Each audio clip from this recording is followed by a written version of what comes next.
नमस्कार दोस्तों, मैं Ravindra Yadav, solar engineer of टेक्न सोलर एनर्जी। और आपको आज बताने वाला हूँ कि यहाँ जो मैंने सोलर लगाया है, ये विक्रम का 445 वाट वाला सोलर लगाया है। जैसे पहले मैंने जहानाबाद में लगाया था, वही सोलर यहाँ भी लगाया हूँ। और ये विक्रम का 445 हाफ कट है, ये देख रहे हैं, ये हाफ कट है, ठीक है। और वो जो सामने दिख रहा है वो सोलर लूम वाला 350 वाट वाला सोलर लगा हुआ है। वो पहले से लगा हुआ था और उसमें एसी मॉड्यूल लगा हुआ था, बट वो उसमें कुछ खराबी आ गई थी, तो कस्टमर इन्होंने हम कंप्लेन किया। फिर इसको हम रिप्लेस करके यहाँ पे गैलेक्सी 6G इन्वर्टर लगाए हैं और उसके साथ में ये विक्रम सोलर ऐड किया, ये हाफ कट ऐड किया है। आप चाहे तो उसमें हाफ कट के साथ कोई भी पैनल जोड़ सकते हैं। और हम जो यहाँ सिलिकॉनिक इन्वर्टर लगाए हैं, उसमें बेनिफिट ये है कि उसमें डबल पोर्ट है, मतलब PV1 PV2 दिया हुआ है। मतलब जो चार्ज कंट्रोलर है वो 2 है उसमें, ठीक है। 2 चार्ज कंट्रोलर का फ़ायदा ये हुआ है कि ये इसका पूरा सीरीज करके एक पोर्ट में डाल दिए हैं और वो 6 पैनल का सीरीज करके हम दूसरे पोर्ट में डाल दिए हैं। ये बेनिफिट हो गया, इसलिए हम ये 2 तरह का पैनल को उसमें हम जोड़ पाए हैं, ठीक है। यहाँ पे ये नेट मीटरिंग है, ठीक है। तो ये इनका मेन नेट मीटर है, जो जिसको by directional solar net metre बोल सकते हैं। और ये है सब मीटर, जिसको हम सोलर मीटर बोलते हैं। चलिए आपको दिखाते हैं इस पर क्या लिखा हुआ है। 3 फेज का नेट मीटर लगा हुआ है। यहाँ पे दिख रहा है कि सोलर नेट मीटर एप्लीकेशन, ठीक है। ये 3 फेज का है, ये देख रहे हैं 3 फेज का सोलर नेट मीटर लगा है। ये सब मीटर है, जिसको सोलर मीटर बोल सकते हैं। फ्रेंड्स, अभी हम दानापुर के कैंट छावनी में हैं और ये जो सोलर लगा रहे हैं ये मार्विन कावेल जी के यहाँ उनके छत पे ये सोलर लगा रहे हैं। और यहाँ पे लूम सोलर का 350 वाट वाला जो एसी मॉड्यूल पुराना वाला आता था, वो पहले से लगा हुआ था, बट उसमें फॉल्टेज की वजह से और सर्विस प्रॉपर नहीं मिलने की वजह से इन्होंने हमसे संपर्क किया और फिर यहाँ पे हम इनको सर्विस प्रोवाइड भी किया, और प्लस यहाँ पे हम सोलर लगा रहे हैं उनके अनुसार। फ्रेंड्स, मेरे पास प्रोडक्ट ऑफ रेंज है। कस्टमर जो डिमांड करता है वो प्रोडक्ट हम उनको लगा के देते हैं। ये नहीं कि उनके ऊपर हम थोप देते हैं कि आप ये पैनल लगाओ, ये नहीं लगाओ। उनको जो बेस्ट लगता है हम भी बेस्ट सजेशन देते हैं और उनको जो बेस्ट लगता है वही प्रोडक्ट उनको लगा के देते हैं, ठीक है। मेरे लिए हमेशा से कस्टमर मायने रखता है और इसीलिए, और स्ट्रक्चर भी जो हम लोग डिज़ाइन करते हैं वो कोई और कर ही नहीं सकता, क्योंकि ये हमारा अपना डिज़ाइन रहता है और सिंपलेस्ट डिज़ाइन रहता है और उस जगह के अनुसार डिज़ाइन करते हैं कि इस जगह पे कौन सा स्ट्रक्चर बेस्ट रहेगा। तो देखिए हमारा स्ट्रक्चर रेडी हो गया और यहाँ पर जो पैनल लगाया है वो विक्रम का 445 वाट वाला पैनल लगाया है। और इसका कैपेसिटी के बारे में आपको पता ही है, पूरा पिछले वाले वीडियो में आप देख ही चुके होइएगा। और यहाँ भी आपको दिखाएंगे कि अगर मान लेते हैं टेम्परेचर वेरी कर रहा है, बारिश का मौसम है, टेम्परेचर वेरी कर रहा है, तो क्या इस पर फ़र्क पड़ेगा या ये अपना कैपेसिटी उतना ही निकालेगा, उसी के रेस्पेक्ट में निकालेगा। आपको आगे चल के अभी टेस्ट करेंगे, फिर बताते हैं।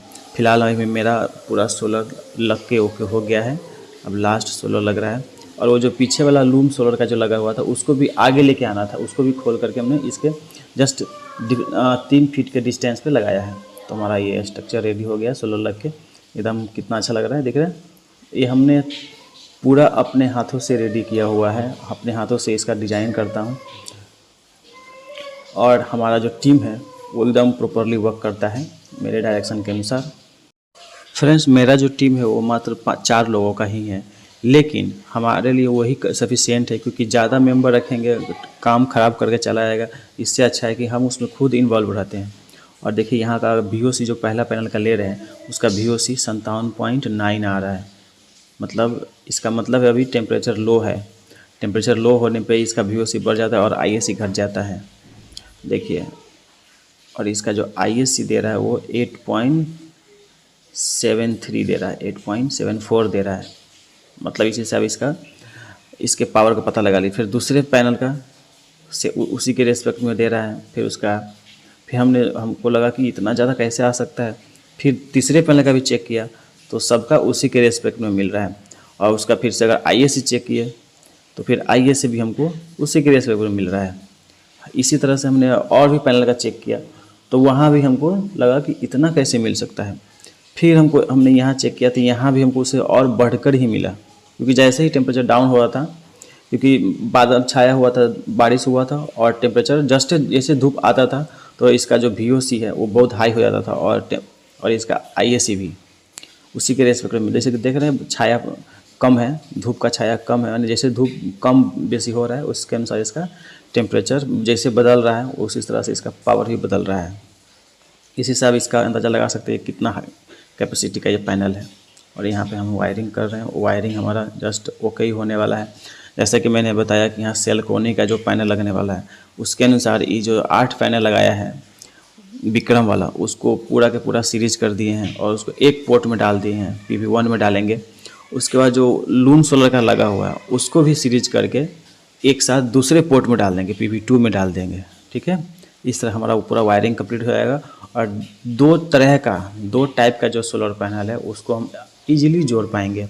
और वो किसके वजह से संभव हो पाएगा? इन्वर्टर के वजह से, क्योंकि इन्वर्टर हमने डबल MPPT वाला लगाया है। अगर सिंगल MPPT वाला भी रहता तो भी उसको जोड़ पाते हैं। इसका इन्फॉर्मेशन भी आपको दे दूंगा अगले वीडियो में। और जब भी इस तरह का इंस्टॉलेशन करूंगा उससे पहले आपको एक बात बता दूं कि जब भी आप स्ट्रक्चर लगाएं और मकान मालिक आपको अलाउ कर रहा है तो फास्टनर ज़रूर लगाएं। इससे आपका जो स्ट्रक्चर है उसका स्ट्रेंथ बढ़ता है। और प्लस उसका सिविल वर्क ज़रूर करें, फास्टनर लगा करके ही ना छोड़ दें, सिविल वर्क करना भी ज़रूरी है। उससे आपका जो स्ट्रक्चर है उसमें स्ट्रेंथ आ जाता है। फिर आप कितना भी आंधी तूफान से कोई फ़र्क नहीं पड़ेगा। आप लोग वेल नोन है, अगर मेरा वीडियो देखते होइएगा तब मैंने आपको सबको बताया है कि अगर 3 किलोवाट से ऊपर का अगर सोलर लगा रहे हैं आप तो लाइटिंग अरेस्टर मस्ट हो जाता है। और इसीलिए यहाँ भी हमने लाइटिंग अरेस्टर लगाया है। और कैसे लगा रहे हैं आपको बताते हैं। उसके बाद इसके पीछे में देख रहे हैं वहाँ पर लाइटिंग अरेस्टर लगाया हूँ और इसका इंस्टॉलेशन अब करने जा रहा हूँ।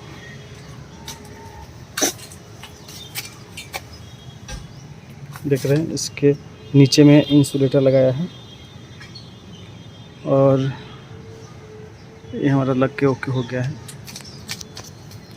और इसका अर्थिंग वहाँ पे काम चल रहा है, यहाँ से इसका वायर लेके जाएंगे।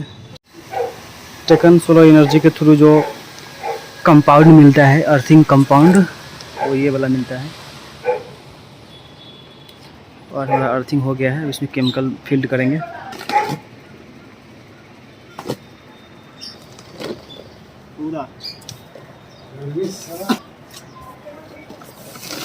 पूरा के पूरा उसको हिला हिला करके पूरा डाल देना है अंदर।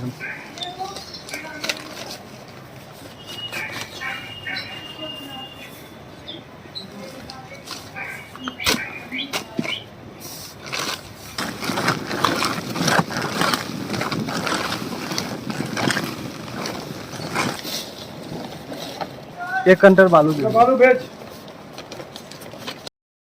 सेलकोनी का इन्वर्टर लगा रहे हैं इसलिए यहाँ पे 2 अर्थिंग ज़रूरी था। एक अर्थिंग लाइटिंग अरेस्टर के लिए क्योंकि लाइटिंग अरेस्टर भी लगा, और एक प्रॉपर अर्थिंग चाहिए था हमको इन्वर्टर के लिए।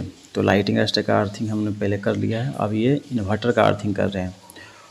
और दोनों अर्थिंग के बीच का जो डिस्टेंस है वो 40 फीट का है और ये मस्ट है, डिस्टेंस होना ही चाहिए उसमें।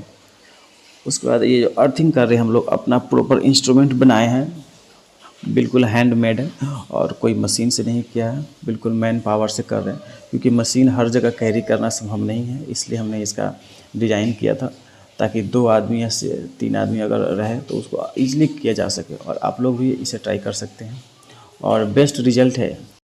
चूँकि ये जो अर्थिंग कर रहे हैं ये पूरा का पूरा केमिकल फील्ड है और इसके साथ केमिकल का जो बैग आता है वही इसमें फील्ड होता है। और देख रहे हैं कि हमारा जो अर्थिंग है वो पूरा का पूरा जो 3 मीटर वाला है पूरा अंदर चला गया है। अब इसमें हम केमिकल फील्ड कर देंगे और उसके बाद इस पर बालू डालेंगे, बालू से फील्ड करेंगे और इसके ऊपर हम अर्थ पिट बनाएंगे जो आगे आप देखिएगा। अब आपको लिए चलते हैं छत पे जहाँ पे हम इसका वायरिंग कर रहे हैं। तो ये जो लूम सोलर का जो पहले जो पैनल लगा हुआ था उसका भी यहाँ पे 6 पैनल था, तो इस 6 पैनल का हमने सीरीज कर लिया है। ऐसा मैंने पहले बताया कि 2 वायर जाएगा यहाँ से, मतलब इस जो विक्रम का जो पैनल लगा है 8 को, इसका भी अलग से 2 वायर जाएगा और जो लूम वाला लगा है उस 6 का अलग से वायर जाएगा। ठीक है, मतलब टोटल 4 वायर जा रहे हैं, 2 प्लस 2 माइनस। जैसे मैंने बताया कि फास्टर मारने के बाद इसको सिविल वर्क करना ज़रूरी है स्ट्रेंथ के लिए, तो वही सिविल वर्क हम लोग कर रहे हैं। सिविल वर्क के टाइम आपको कोताही नहीं करना है, उसमें ध्यान रखना है कि जो सीमेंट का जो मात्रा है वो ज़्यादा से ज़्यादा हो और प्लस जो गिट्टी दे रहे हैं वो गिट्टी छोटा वाला हो। जो महीन वाला आजकल माइक्रोन गिट्टी जो आता है वो कोशिश कीजिए कि माइक्रोन गिट्टी ही यूज़ करें और सीमेंट का मात्रा ज़्यादा से ज़्यादा रहे। और देखिए फिनिशिंग होने के बाद हमारा देख रहे हैं कैसा स्ट्रेंथ दिख रहा है आपको। हर लोगों के मन में एक डाउट आता है कि हम अगर चाहे तो 12 वोल्ट वाला जो पैनल है उसको 24 वोल्ट वाले पैनल के साथ जोड़ सकते हैं या नहीं जोड़ सकते हैं। तो ये सारा कुछ डिपेंड करता है उसके इन्वर्टर पे कि इन्वर्टर कैसा है। तो ये जो पैनल है ये 350 वाला है, लूम सोलर का पैनल है, और ये पुराना वाला पैनल है। और वो जो मैंने पैनल बताया वो विक्रम का, वो नया वाला लगाया, मतलब इनका लोड बढ़ा है तो इन्वर्टर भी बढ़ गया है, और इन्वर्टर पे ही डिपेंड किया है, और इन्वर्टर की वजह से ही ये 2 टाइप का पैनल हम उसमें जोड़ पाए हैं। ठीक है, और ये सिस्टम पे कैसा वर्क कर रहा है वो आपको सिस्टम पे चल के बताते हैं। ठीक है, अब हम लोग इस सिस्टम को लगाने जा रहे हैं, और इसका अनबॉक्सिंग हम लोग पहले ही कर चुके हैं। इसमें पहले ही वेरीफाई कर लिए थे कि इसमें कुछ कमी तो नहीं है।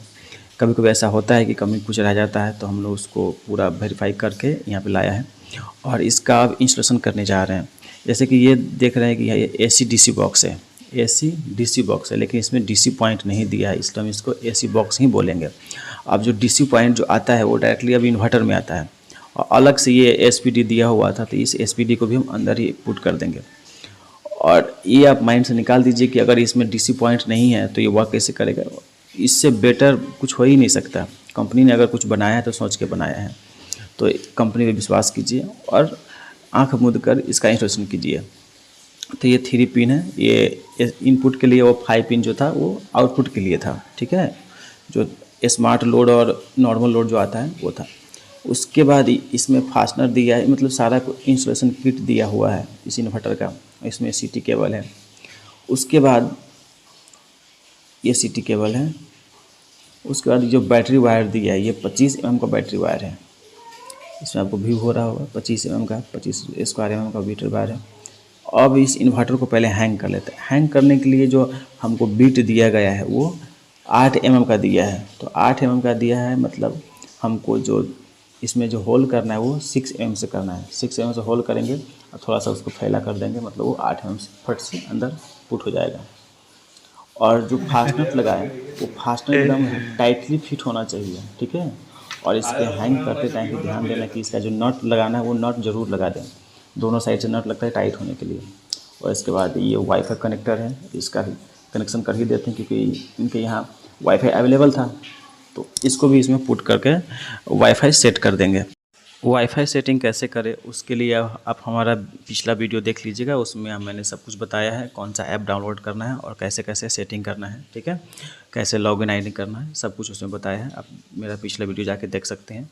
तो हमारा जो इन्वर्टर है वो इन्वर्टर अब पूरा कनेक्ट हो गया है, पूरा टाइटली फिट हो गया है। बस इसका वायरिंग कर रहे हैं, और वायरिंग अब इन और आउट निकालना है। और इन जो लिए हैं हम यहाँ मीटर से लिए हैं, मीटर के बाजू से जो चेंज ओवर था वहाँ से लिया है। और ये 3 फेज का बाई डायरेक्शन नेट मीटर है, और जो आउट गया है वो आउट इनके लोड में गया है। और यहाँ ये मेरा पहला अर्थ फिट है, इन्वर्टर के लिए है। ठीक है, अर्थ फिट मैंने बना लिया। ये इन्वर्टर का वायरिंग है, इन्वर्टर का जो अर्थिंग है वो है। और यहाँ पे लाइटिंग रेस्टर का अर्थिंग किया है, और इसका भी अर्थ फिट बन गया है। यहाँ पे लाइटिंग रेस्टर का अर्थिंग किया है, डबल वायर से किया है। 6 mm का वायर यूज़ किया है, इसमें देख रहे हैं 6 mm का वायर यूज किया है लाइटिंग रेस्टर के लिए। और जो अर्थिंग के लिए किया था वो मात्र 1.5 mm का वायर यूज किया था। और अब यहाँ पर हम कनेक्ट करने जा रहे हैं, तो देख लेते हैं, पहले चेक कर लेते हैं सही वायर है या नहीं है। प्लस जो है प्लस में ही है, माइनस वाला जो वायर है वो माइनस ही है। चूँकि सोलर से 4 वायर आने वाला था, इसलिए हमने रेड वाला एक सोलर सीरीज में और ब्लैक वाला एक सोलर सीरीज में दे दिया, कन्फ्यूजन दूर करने के लिए। P1 ये स्विच हो गया, उसके बाद ये हो गया PV1। तो PV1 का प्लस माइनस, ठीक है। तो ये हो गया PV1 का माइनस, PV2 का था से लूज करो उसको वहाँ से, PV2 ओके। रुको ठीक है, नॉर्मल लोड इन्वर्टर, इसको फिर बाईपास कर दो। चलो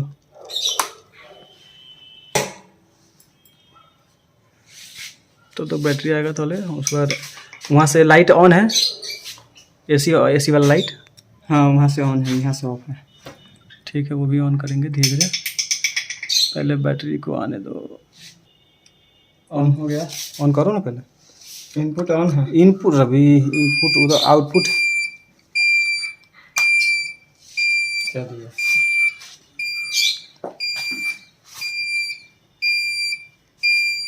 एसी आ गया। एसी लाइट हटो। अब बट इन्वर्टर ऑन करो। आ गया चालू। तो आपका चलने लगा। चल गया। सोलर सोलर पे चल गया। पर दिख नहीं रहा। सोलर पे चल गया। बैटरी है नहीं ना है सर। यही ना बोले थे कि चला के दिखाओ। चला दिए ना। कहाँ चलाएंगे? जो इन्वर्टर इस इन्वर्टर का लाइट इसमें दे दिया। सब चल रहा है। चला दिए ना। कहाँ डाल रहा? अब सर को बोल दीजिए। बैटरी नहीं इसलिए।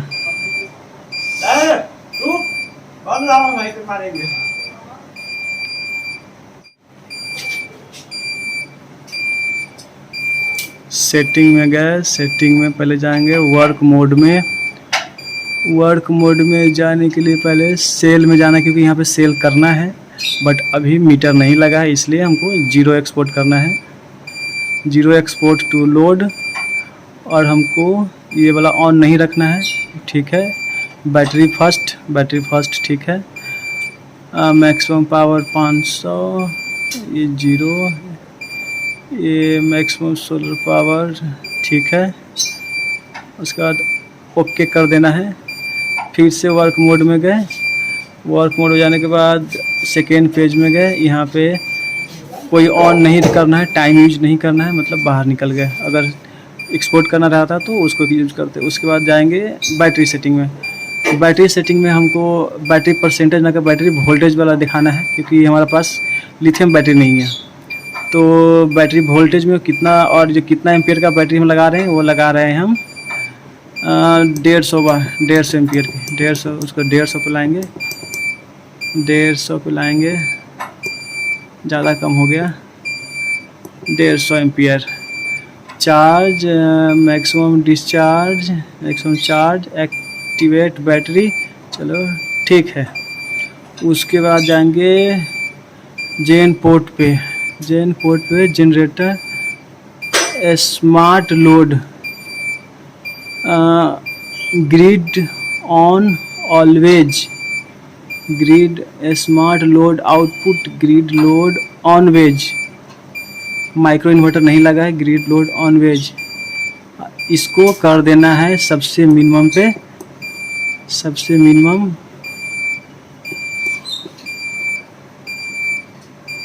हमारा सेटिंग जैसे पूरा कंप्लीट किया। देखिए हमारा सोलर से पावर ले रहा है। सोलर से कितना पावर आने लगा। अभी बैटरी कनेक्ट नहीं किए हैं, देख रहे हैं। बैटरी हमारा कनेक्शन अभी नहीं है। बैटरी को भी कनेक्ट करना बाकी है। जस्ट सेटिंग किए तो हमारा सोलर से जो पावर आ रहा है, आपको इस सोलर से आपको कितना पावर ले रहा है, मात्र 110 वाट। इससे 162 वाट ले रहा है। मतलब जितना लोड चल रहा है उतना वाट पावर ले रहा है। ठीक है। क्योंकि अभी हमारा लोड कितना चल रहा है 0.5 किलोवाट। ठीक है। इतना ही लोड चल रहा है, तो उसी के अनुसार ये लोड ले रहा है। और लोड शेयर कर रहा है, कुछ ग्रिड से ले रहा है और कुछ सोलर से ले रहा है। क्योंकि अगर बैटरी नहीं है इसलिए, अगर बैटरी रहता है, क्योंकि बैटरी यहाँ पे अवेलेबल नहीं है इसलिए कुछ सोलर से ले रहा है और कुछ ग्रिड से लेकर के ये लोड चला रहा है। अगर वही बैटरी लगा रहता, ठीक है, बैटरी अगर लगा रहता तो फिर यहाँ पे बैटरी को चार्ज करता और फिर ग्रिड से उतना पावर न लेकर के सिर्फ सोलर से लेता। और ये देखिए नॉर्मल ऑन हो गया है हमारा, सब कुछ सोलर सब कुछ चलने लगा है। ये अब स्मार्ट मोड ऑन हो गया है। अब देख सकते हैं यहाँ पर हमारा जो टोटल पावर रिक्वायर है वो हमारा पूरा फुलफिल हो रहा है। ठीक है। ओके। अब बैटरी आ गया है, बैटरी का इंस्टॉलेशन भी कर लेते हैं। बैटरी लग गया, फिर हमारा इंस्टॉलेशन कंप्लीट। तो बैटरी जो यहाँ पे लगा रहे हैं वो लुमिनस का जो 150 एम्पीयर वाला और फुल्ली 60 मंथ वारंटी वाला जो बैटरी है, जिसको आप C10 बैटरी बोलते हो, 150 एम्पीयर, वो वाला लगा रहे हैं। और यहाँ पे ध्यान रखना है कि बैटरी के एक दूसरे के बीच में गैप होना चाहिए और नीचे में एक पटरा रख के, या भी अगर आपके पास अवेलेबल नहीं है स्टैंड, प्रॉपर स्टैंड, तो आप पटरा रख के और ईटा पे उसको रख सकते हैं ताकि अर्थिंग भी ना पकड़े और हर बैटरी के बीच में गैप होना चाहिए। ठीक है। मिनिमम गैप तो होना ही चाहिए। तो वो कर लिया है। उसके बाद इसका प्लस माइनस करके इसको पहले सीरीज कर लेंगे और सीरीज करके इसको 48 वोल्ट बनाना है, ठीक है, क्योंकि हमारा जो इन्वर्टर है वो 48 वोल्ट में है। तो आपको इसमें बैटरी भी रिक्वायर होगा मिनिमम 48 वोल्ट का। यहाँ पर जो लोड का जो पॉइंट दिया हुआ है, आउटपुट पॉइंट, वो दो तरह का है। एक स्मार्ट लोड है जिस पे हेवी लोड चला सकते हैं और एक नॉर्मल लोड है जिस पे आप घर का लाइट, फैन, etc आप इस पर रन करा सकते हैं। तो हमने उसका दोनों वायरिंग कर लेते हैं, क्योंकि स्मार्ट लोड पे AC का जो लोड है वो दिए हैं, ओवन का जो लोड है वो दिए हैं, और जो नॉर्मल लोड है उस पर लाइट और फैन से ही लगा हुआ है सिर्फ। तो उसका वायरिंग कर लेते हैं। वायरिंग होने के बाद इसको हम आपको रन करके दिखाते हैं, क्योंकि इससे पहले बैटरी तो नहीं था, बिना बैटरी के भी रन हो रहा था, लेकिन अब जब बैटरी लगा दी है तो क्या अब हेवी लोड चल पाएगा, क्योंकि बिना बैटरी के हेवी लोड तो चल नहीं सकता था। अगर चलता भी तो लाइट के प्रेजेंस में, और वो भी बाईपास कर देता है, सोलर से उतना पावर नहीं मिल पाता, उतना यूजेज नहीं हो पाता। इसलिए अगर इस पर अगर आप सोलर का यूज करना चाहते हैं सेल्कोनी के इन्वर्टर पे, तो आपको बैटरी लगाना मस्ट है। देखिए, और जब बैटरी स्टार्टिंग में जब कनेक्ट करते रहते हैं तो थोड़ा बहुत चार्ज रहता है, और जब वो सर्किट में कनेक्ट होता है तो थोड़ा बहुत स्पार्क मारता है। तो पहले उसको हम रिलीज कर लिए हैं, देख रहे हैं, पहले टच करके रिलीज किए हैं और उसके बाद इसका कनेक्शन कर रहे हैं। और वो रिलीज करना बहुत ज़रूरी है, वरना आप अगर एक साथ ही लगाइए तो आपको शॉक मार सकता है। तो ये ध्यान रखिएगा लगाते टाइम। उसके बाद इस बॉक्स को बंद करके अब हम पहले AC ऑन कर लेते हैं। टेम्परेचर सेंसर है, इसको बैटरी के किसी भी बेस में जोड़ सकते हैं। ल्यूमिनस सोलर का जो 150 एमपी वाला बैटरी है, ये फुल्ली 5 ईयर में आता है, फुल्ली 60 मंथ वारंटी में आता है। इसको सीरीज में कर दिए, जैसे कि यहाँ पे दिख रहा है, ये माइनस को प्लस में डाल दिए, फिर इस वाले बैटरी का जो प्लस है उसको माइनस में डाल दिए, और फिर यहाँ दोनों को सीरीज करके इसको कनेक्ट कर लिए। इसको आपको 48 वोल्ट बना लेना है और इसमें डाल देना है। खाली हो रहा है बार। मोस्टली लोगों का कन्फ्यूजन रहता है, और कुछ क्वारी भी आया था कि सर ये जो इन्वर्टर है, ये इस इन्वर्टर पे अगर हम लोड शिफ्ट जो होता है, जैसे कि लाइट कट गया और सिर्फ इसमें सोलर अवेलेबल है और बैटरी अवेलेबल है, तो क्या ये स्मूथली रन करेगा या बीच में टाइम फ्लैक्चुएशन लेगा? टाइम गैप जो हो जाता है, थोड़ा सा बंद होकर के फिर स्टार्ट लेना, वो टाइम गैप लेगा। तो यही कन्फ्यूजन दूर करने के लिए आज हम यहाँ आए हैं। तो चलिए आपको वो सब करके दिखाते हैं। तो यहाँ पे जैसे कि आपको स्क्रीन पे दिख रहा होगा कि अभी सोलर भी अवेलेबल है। आपको दिख रहा है बारिश का मौसम में कोई धूप नहीं है। आपको चलिए आगे चल के दिखा देते हैं। देख रहे हैं, हवा चल रहा है, बारिश का मौसम है। थोड़ा सा पहले बारिश भी हुआ है, थोड़ा पूरा ठंडा मौसम है। उससे हमारा जो प्रोडक्शन आ रहा है अभी इस टाइम पे, और टाइम हो रहा है 3 बज के, तो लगभग 1 किलोवाट से ऊपर का प्रोडक्शन आ रहा है। ठीक है, आपको ये पूरा डायरेक्शन दिख रहा होगा। और बैटरी लगभग हमारा फुल हो गया है, और जो भी लोड चल रहा है वो 1.5 किलोवाट के ऊपर के चल रहा है। तो जो पावर सोलर से आ रहा है और जो ग्रिड से ले रहा है, वो टोटल मिला करके बैटरी को और लोड को चला रहा है। ठीक है, इसी में अगर मान लेते हैं ग्रिड कट जाएगा, ठीक है, तो दिखाते क्या होगा। चलिए आपको ग्रिड काट के दिखाते हैं। और अभी यहाँ पे पूरा लोड चल रहा है सोलर पे ही। ठीक है, जैसे ही लोड काटेंगे, जब ग्रिड कटेगा तो ये फ्लक्चुएट होता है कि नहीं होता है, आपको वो देखना है। चलिए काटिए, तो देखिए सेम चल रहा है, कोई फ्लक्चुएशन नहीं है, चल रहा है। और जो लोड शिफ्टिंग है वो देखिए शिफ्ट कहाँ पे हो गया है। अब सोलर से जो ले रहा था, अब सोलर से न लेकर के अब सोलर के साथ साथ बैटरी से ले रहा है, क्योंकि ग्रिड बंद हो गया है और पावर कंजप्शन ज़्यादा है, इसलिए दोनों को कंज्यूम करके लेने लगा है। समझ गए ये सारा फंडा?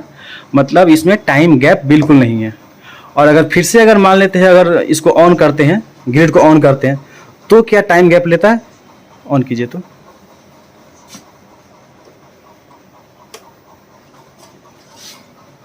कोई गैप नहीं है और यहाँ ऑन हो गया है। ठीक है, टैक्सी है ये, इस पे आप चाहे तो 4.5 किलोवाट से ऊपर का भी लोड डाल सकते हैं, लेकिन आपको सेफ जोन में जाना है तो आपको लगभग 4.5 किलोवाट का लोड डालना है। तो यहाँ पर जो लोड कनेक्ट हमने किया है, जो नॉर्मल लोड है वो तो आपको डाल दिया, नॉर्मल लोड पर डाल दिया, लेकिन जो स्मार्ट पॉइंट दिया है, उस स्मार्ट पॉइंट पे यहाँ पे क्या क्या कनेक्ट हुआ है, इनसे पूछते हैं। क्या कनेक्ट हुआ है, बोलिए। एसी कनेक्ट हुआ है, हाँ, 1.5 टन का एसी है, 1.5 टन का हाँ। एसी कनेक्ट हुआ है, हाँ, उसके बाद और 2 फैन है। 2 फैन है। उसके बाद अभी क्या कनेक्ट करने वाले हैं? अभी हम इस पर एक एसी हाँ, एक और एसी का डालने वाले हैं। और एक फ्रिज, एक इंडक्शन चूल्हा हाँ। का लोड डालने हाँ, वाले हैं। डालने वाले हैं। ठीक है, और इसमें कोई फ्लक्चुएशन नहीं ना आया है। कोई फ्लैक्चुएशन नहीं। चलिए ठीक, थैंक यू। बहुत बहुत धन्यवाद आपका हमारे इस वीडियो को देखने के लिए, और इससे ज़्यादा फैलाए ताकि हर व्यक्ति के पास ये हमारा जो वीडियो है वो पहुँचे और उन तक ये हमारा जानकारी पहुँचे। और अगर वो लोग भी हमसे अगर हेल्प चाहते हैं या इस तरह का सोलर लगवाना चाहते हैं तो ये हमारा जो कॉन्टैक्ट नंबर है इस पर हमसे संपर्क कर सकते हैं, ईमेल के थ्रू, व्हाट्सएप के थ्रू। ये दोनों व्हाट्सएप नंबर है और कॉल भी कर